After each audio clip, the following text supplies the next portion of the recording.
When people talk about the German military during World War II, they often focus on generals, tank commanders, or fighter aces. Names like Rommel, Guderian, or Galan appear in documentaries, books, and conversations because these figures shaped major battles or commanded large formations.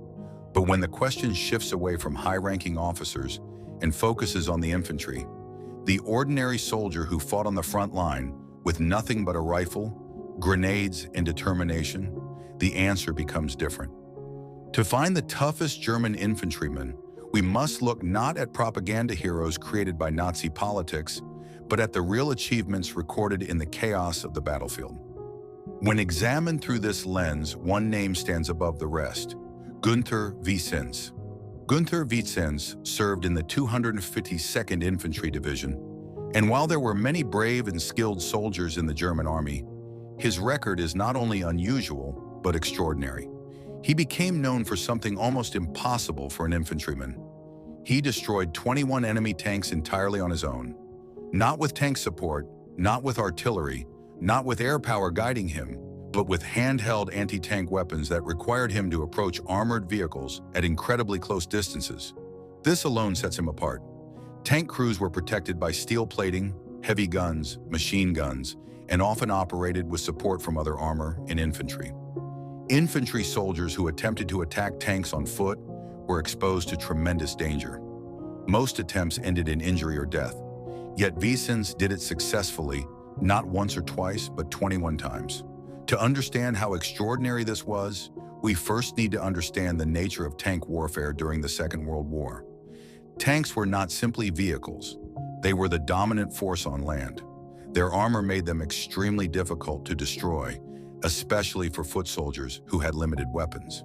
When tanks advanced, infantry needed to take cover, retreat, or wait for their own armored support to arrive. The idea of a single soldier attacking a tank was almost suicidal. The tank could fire shells that exploded entire trenches. Its machine guns tore apart anything in front of it. Its treads crushed obstacles and could crush a person instantly. An infantryman could not outrun a tank in open ground and could barely approach it without being seen. The German army eventually developed handheld anti-tank weapons, such as the Panzerfaust, which was essentially a disposable rocket launcher. It had a powerful warhead, but a very short range. To use it effectively, a soldier had to be within a few meters of the tank. This meant creeping close while the tank was moving, firing, or supported by other vehicles. It required not only courage, but perfect timing. A soldier needed to know the blind spots of the tank, where the crew could not see. He needed to approach from the right angle, ensure the tank did not change direction, and then fire the Panzerfaust at the exact moment when he had a clear shot at the weakest part of the armor. Even then, he had to move instantly because once he fired, the flash and smoke gave away his position. If he remained still, he would be hit by return fire or crushed under the tank's treads. Doing this once and surviving was impressive. Doing it twice bordered on incredible. Doing it 21 times was virtually unheard of. That is what makes Günther Viezenz's record so remarkable. Each tank he destroyed required him to take life or death risks. Each moment was a split-second decision between survival and death. He had no heavy guns protecting him, no armored vehicle behind him, and no aircraft supporting him from above. He only had his legs, his instincts, his courage, and whatever handheld anti-tank weapon he carried. This made him one of the toughest, most fearless, and most resourceful infantrymen in the German army. What makes his story even more interesting is that the Nazi regime did not use him as a propaganda symbol. During the war, Nazi propaganda highlighted certain soldiers to boost morale. They promoted tank aces, fighter pilots, and snipers whose stories fit their ideological narrative. But Viezenz was never pushed into the spotlight. He did not become a public hero or a political tool. His record was recognized within the army, not on propaganda posters. His achievements were confirmed by the awards he received, especially the Tank Destruction Badge in gold. He received this award 4 times. This award was specifically created to honor infantrymen who destroyed tanks single-handedly. Most soldiers who earned one such badge were considered exceptional. Earning 4 meant something beyond exceptional. It meant that Viezenz had demonstrated consistent bravery and skill in some of the most dangerous situations imaginable. The Tank Destruction Badge itself was a rare and respected decoration.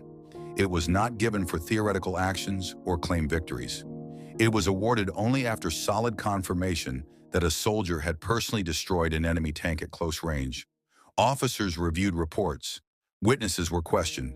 The kill had to be documented. There was no room for exaggeration. Viezenz earned this badge 4 times, and the German army confirmed 21 tank kills credited solely to him. This makes him one of the deadliest anti-tank infantrymen of the entire war, not just within the German army, but across all armies involved in the conflict. Understanding the nature of infantry life also helps explain why Viezenz's accomplishments were so difficult. Infantry units face constant hardships. They marched for miles across mud, snow, and rubble. They lacked heavy protection. They often fought in freezing temperatures or scorching heat. They endured hunger, exhaustion, and sleepless nights. Tanks, by contrast, had armor, weapons, and engines. For an infantryman to challenge a tank directly, he had to overcome not just physical danger, but psychological fear. The sound of a tank approaching, the ground shaking, the metal grinding, the shells exploding nearby, and the sight of a machine capable of destroying everything in its path was enough to make most soldiers retreat. Viezenz did not. He ran toward tanks instead of away from them. His record demonstrates not only physical ability, but a mental toughness that few soldiers possessed. There is also something notable about how he survived these encounters. Statistics show that infantrymen attempting anti-tank missions were often killed before even getting close enough to fire. Many were shot by machine guns mounted on the tank. Others were spotted by supporting infantry or artillery and killed before they fired. Some managed to fire but were killed by shrapnel or machine gun fire seconds later.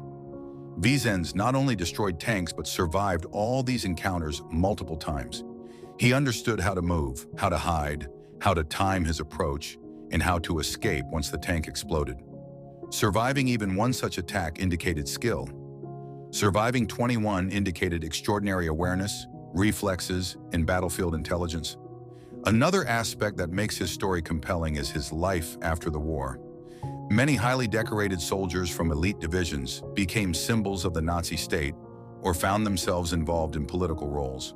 But Viezenz was different. He was a soldier, not a political figure. His record was based purely on battlefield actions rather than ideology. After the war ended, he did not disappear into civilian life. He remained in military service and eventually reached the rank of colonel. His experience, training, and leadership skills were valued in the post-war military structure, which shows that his abilities extended beyond isolated acts of bravery.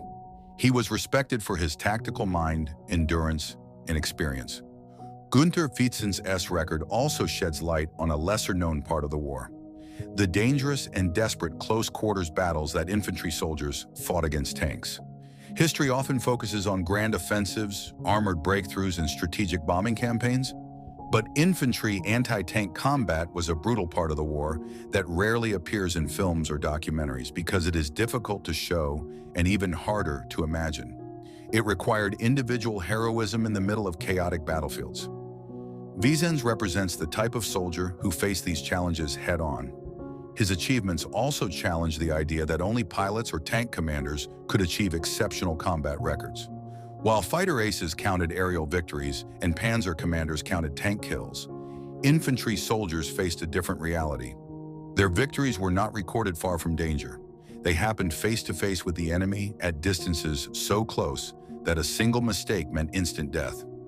Viezenz's record stands as a testament to what an infantryman could achieve, despite having far fewer tools and far greater risks compared to other branches of the military. It is also worth noting that Viezenz was not recognized because of political ideology. He was not used in Nazi propaganda because he was not a useful symbol for the regime. Propaganda focused on idealized images of Aryan heroes, perfectly fitting the racial myths the Nazis wanted to promote. Viezenz's achievements did not fit easily into that narrative. He was a tough soldier, not a political poster figure. His fame came from the respect of other soldiers and from the confirmation of his actions through military records, not from stage photographs or speeches. When comparing soldiers from different branches, Many historians agree that Viezenz stands out because his achievements were personal, verifiable, and repeatedly demonstrated under extreme conditions. His record has been analyzed and confirmed by military historians who specialize in infantry combat. They have examined the documentation, the awards, and the surviving reports, and all point to the same conclusion. No other German infantryman destroyed as many tanks single-handedly. This makes him not only the toughest infantry soldier, but one of the most effective anti-tank fighters of the entire war. In the broader context of World War II, his actions remind us that many battles were shaped not just by sweeping strategic plans or massive armies, but by individuals making life-or-death decisions in seconds. Soldiers like Viezenz operated in the space between defeat and survival. Their actions could stop a tank from overrunning a position, save a unit from destruction, or delay an enemy breakthrough. These moments often went unnoticed in the larger scale of war, but they mattered greatly to the soldiers on the ground. Günther Viezenz's story also offers a contrast to the mythologizing of the war. Propaganda during and after the war often portrays soldiers as flawless heroes or villains, but real soldiers were people who faced impossible situations. Viezenz was not seeking glory.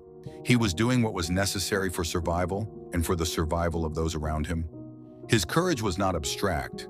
It was expressed in running toward armored steel while others had to take cover. That kind of courage, combined with repeated success, is what makes him such a striking figure in the history of German infantry. In the final evaluation, when people ask who the toughest German infantry soldier was during World War II, the answer becomes clearer when looking at the available evidence. Günther Viezenz demonstrated a combination of raw bravery, battlefield intelligence, physical endurance, and survival instinct unmatched by other infantrymen. His 21 tank kills remain a record that speaks for itself. He survived battles that should have killed him multiple times. He earned a decoration so rare that receiving it once marked a soldier as exceptional, while receiving it 4 times placed him in a category of his own.